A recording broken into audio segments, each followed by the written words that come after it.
because the United States is like a crack addict. They're like a junkie. Okay. We're like the homeless guy sitting outside of the Wawa at 2 a.m. and we keep hitting that needle, chasing that dragon, printing more money. But every time we print that money, it takes more and more money to print to actually fix the problems. We're in the end game now, and I don't think people really understand what that means. In today's video, I'm going to try and break down what I mean when I've been saying for the last year and change, hey, we're in the end game, okay? Like, I think everyone kind of understands, even if you're outside of markets, that, hey, you know, something doesn't feel right.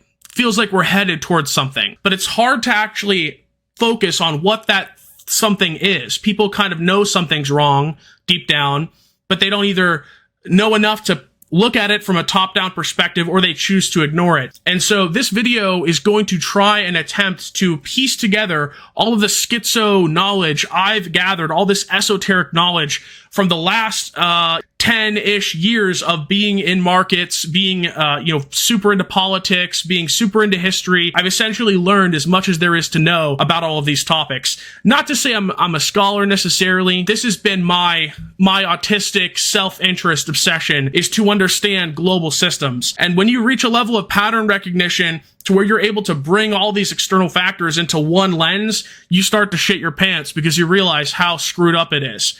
And I think it's actually pretty important to start with the current monetary financial system, because that's where a lot of this stems from. A lot of the issues stem from money. Money is the root of all evil. And what is money if not concentrated power? And so right now in this country, we've essentially got feudalism, right? We've got techno-feudalism. We have a corporatocracy and oligarchy. And this is how capitalism ends. And this is not to say that I'm not a fan of free markets. I love investing.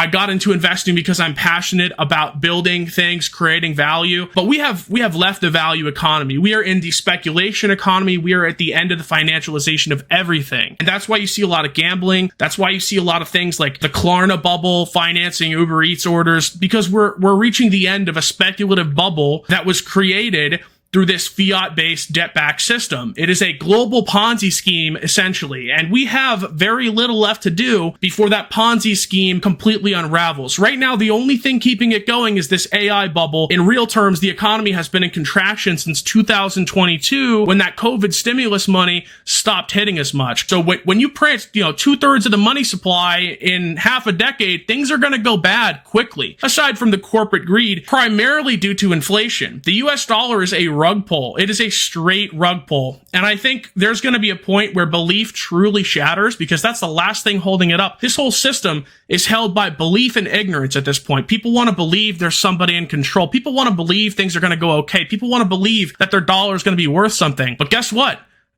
It doesn't matter what you believe at this point, because the narrative is falling apart, okay? And so even if nothing went wrong and everything was perfect, this system would crumble from belief alone. But that's not where we're at. We are so far into debt. We are in debt up to our eyeballs as a nation. There is no way of getting out of it. We have financed trillions and trillions of dollars to foreign wars, financed by the military-industrial complex and the deep state. If you knew how badly our presidents during World War II felt when they saw what they had created with the CIA and the deep state military-industrial complex, dude, Eisenhower, they all knew that, hey, this has gotten out of control. I mean, dude, there's stuff that the president doesn't even know, that the CIA and NSA know.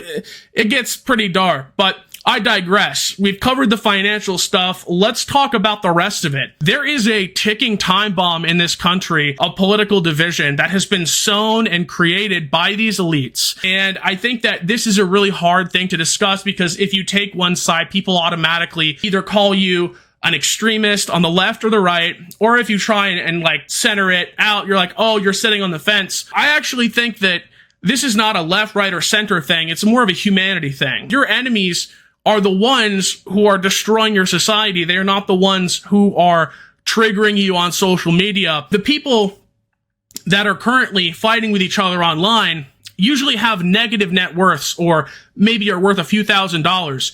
And there's one guy for every 10 million of those people who's worth billions, who's laughing at you. He is laughing at you. So they're trying to create this division so they can come in here and take power, okay? If you've ever seen Star Wars, remember how Emperor Palpatine created the war and he funded it on both sides and he was having them fight and he was using people, okay? Well, Star Wars is pretty close to what's going on right now in our own society. You have two parties that represent the same entity underlying all of it, which is corporate interests, the deep state, and donors. Okay, so the political stuff, the social stuff, it's bad because they've convinced people that your own brother is your enemy, when in fact, it is the people who are funding these narratives, who are taking your opportunities away, who are importing trillions of foreigners to do your job for slave wages, and that's pretty much it.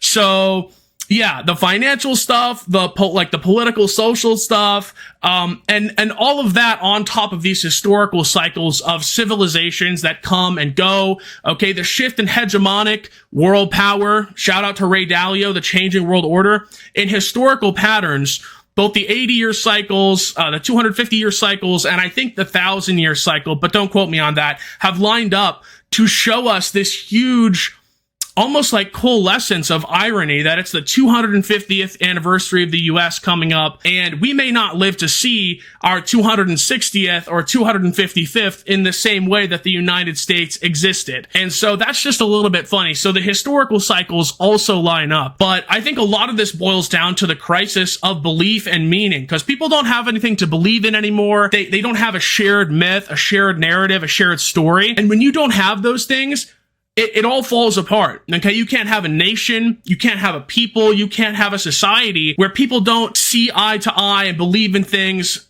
And, this is another video, but that's why I do believe religion is very necessary for society as a whole. People, unironically, need to believe in something. And so we're in a crisis of belief and meaning. Fundamentally, underlying all of this is the issues in the financial system, as well as the political division.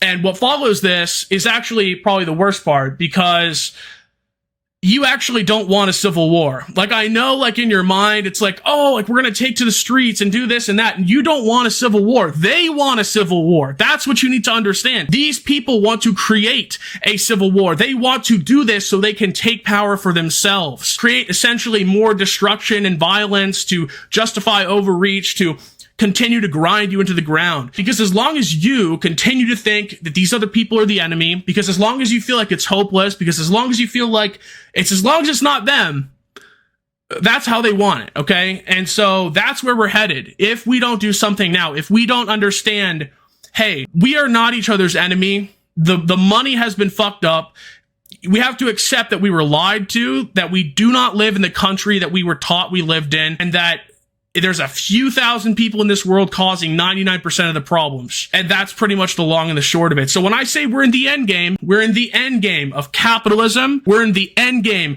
of the world order with America as its leader. We're in the end game of whatever kind of normal the last 80 years consisted of with your neighbors and your communities. This is all not to mention the biggest elephant in the room, which I saved till last because it is the most important. It dwarfs everything else I just talked about. Nothing else matters but this, and that is artificial intelligence. Now, I understand that artificial intelligence is in this massive bubble, but you have no idea what's coming. You have no idea what's coming unless you have really studied this and talked to the people building these massive, huge corporations, these really technical people. If you've really sat down with them, talked to them, listened to them speak on podcasts, videos, interviews, if you read AI 2027, which is a huge document about how we need to pump the brakes on AI, then you understand where we're at. But if you haven't done that, which most people are not going to do, you don't understand the hell that awaits us if we don't do this exactly right.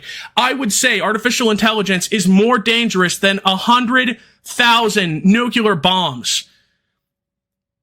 Not just because, it might gain sentience and destroy the world, but like people with AI are able to do anything. They can build chemical weapons in their basement. Governments can use AI to do predictive policing like they're doing right now with Palantir in the United States. They can use AI to create disinformation campaigns. They can modify it, anything. They could do anything they want with AI. You'll have no idea what's real. You don't know what's real now.